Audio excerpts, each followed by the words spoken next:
biggest thing that I see when it comes to fulfillment and happiness and how I also process it is I have the ability to set up life the way that I want it. And when we get a chance to take control back of our life and really take a step back and say, okay, what makes me happy and what makes me fulfilled to wanna just to be excited again, right? To be motivated again. We're talking about just happiness and fulfillment because a lot of times it prevents us from succeeding and winning in business because we're not setting up our life in a way to feel fulfilled and happy. But and that has an effect on every other area of your life and of your business. Like, I mean, if you think about if you think about depression, or if you think about anger, if you think about some of the emotions that don't make you feel more charged up, but make you feel more like being by yourself, it makes you feel more like not wanting to talk to anybody. It makes you feel more like it makes you feel more angry at people. When you start feeling some of these negative emotions, what is that gonna do to your level of enthusiasm to attack your dream? What is that gonna do with you? What is that going to do to you wanting to wake up early in the morning? Are you going to want to wake up early in the morning, or are you going to wake up later? Are you going to be more excited to talk to people, or are you going to pull away from people and talk less? Are you going to be more excited to serve and help, or do you not really want to talk to anybody or be bothered about anybody? Right? Do you feel like you're going to be a happier person, and the conversations that you're going to be more positive, or are you going to feel like you're going to be more negative and you're going to have more negative conversations?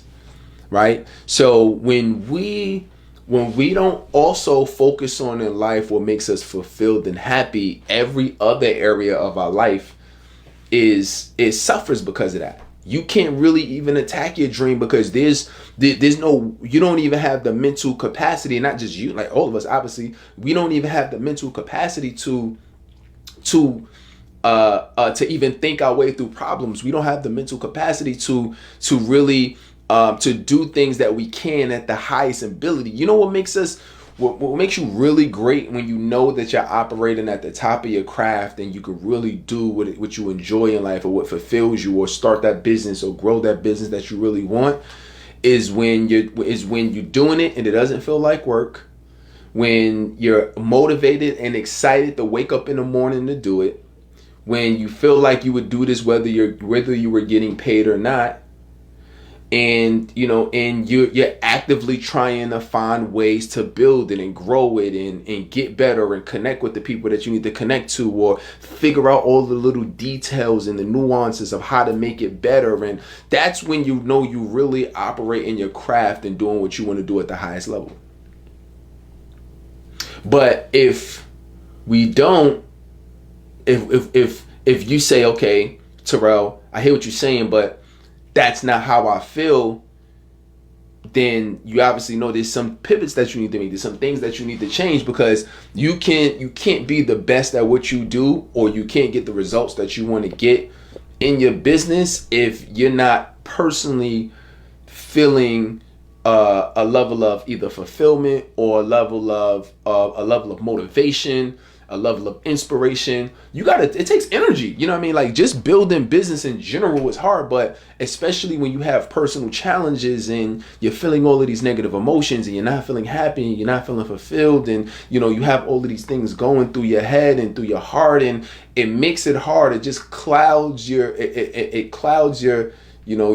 judgment. It clouds your emotions. It clouds your thought process to even want to build it. That's why a lot of people have dreams. That's why people say the richest place in the world is the graveyard. It's because there's a lot of people who never got a chance to realize their dreams before they passed away. There's a lot of people that never got a chance to manifest the ideas that they had. They never got a chance to serve the world the way they want to serve, or change the world they want to change. They never got a chance to do it because of other things that may have been happening or going on in their life. They never had an opportunity or they never took the opportunity to say, let me actually go after this, but put yourself in a situation personally where you feel who you become, you feel good about who you are.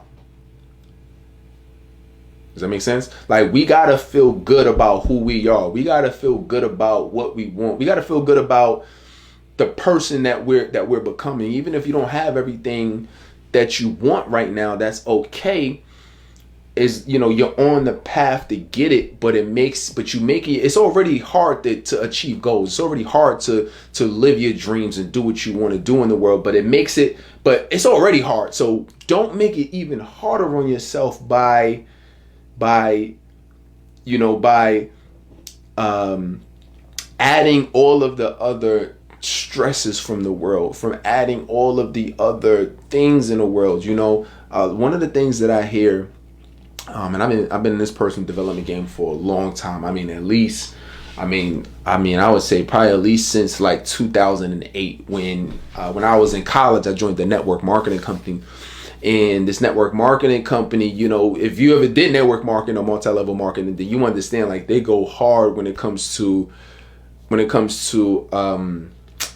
like personal development.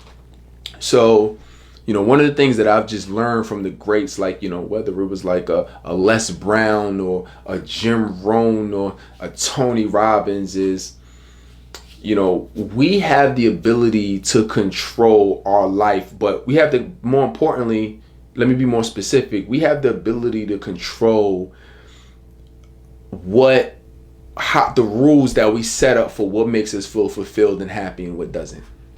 We have that ability, right? We have external happiness. We got the jewelry, the cars, the houses. We got, you like to travel, right? That's external, right? And you can be happy with some external things, but there's some things internally that we have to set up internally within us so we can feel more fulfilled and happy about life. And one of the things that I notice as I learn more about people who are successful, like if you want to like get into the psychology and the mindset of people who are happy and successful, which is different. So a lot of people that are successful but aren't happy, right? My goal is I want to be fulfilled, I want to be happy, and I want to be successful. Like, that's what I want. I'm looking for the best of both worlds, right?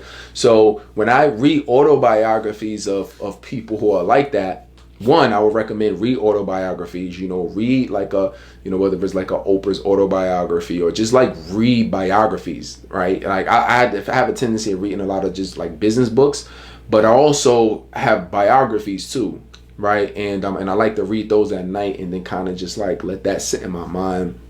And really just try to adopt the psychology of people who've already done it and the people who are more successful than me.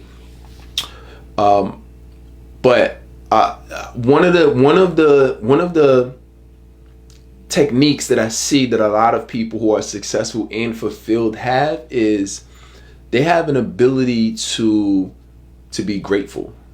And this ability to be grateful for, whatever they have or whatever situation that they have. And at first I heard it and it was like, I didn't really take it serious. I'm like, yeah, be grateful. Yeah, I hear it. Okay, be grateful, right? And you hear it and things of that nature, right? And, and if, if you're a believer of God, things of that nature. So we've heard it before, but, you can't occupy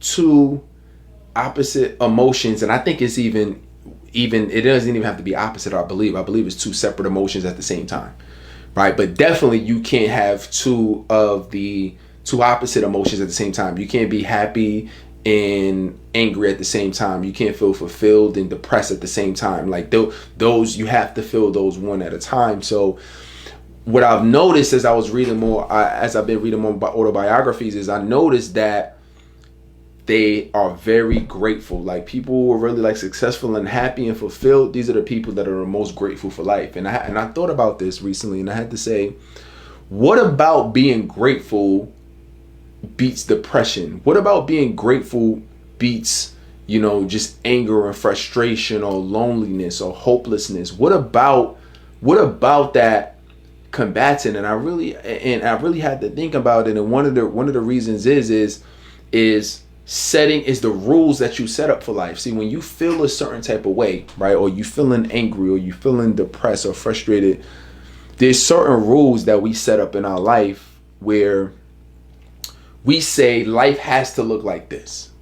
If life doesn't look like this, and I don't look like this, and I don't feel like this in this situation, and I'm not married by this time, or I'm not married by this age, or I don't have kids by this time or this age, and we set up life so rigid that if anything falls out of line, we're depressed, or anything falls out of line, we're frustrated. If anything falls out of line and you're a little bit too old, or you're a little bit too young, or you're a little bit too big, or you're not making quite enough money, or if anything falls out of line with the rigid paradigm of how life is supposed to be, that's when you're going to feel out of alignment. You're not going to feel fulfilled. You're not going to feel happy. And one of the things that I've noticed is when as I've learned more about people who have that success and have that fulfillment, I've learned that these are people that they expand their paradigm. Like they expand what it takes for them to feel happy and fulfilled. Right? Instead of being like it has to be in line specifically like this, I noticed that people who are happy and fulfilled, their gap is this big, meaning that it doesn't really take that much for them to feel happy and fulfilled.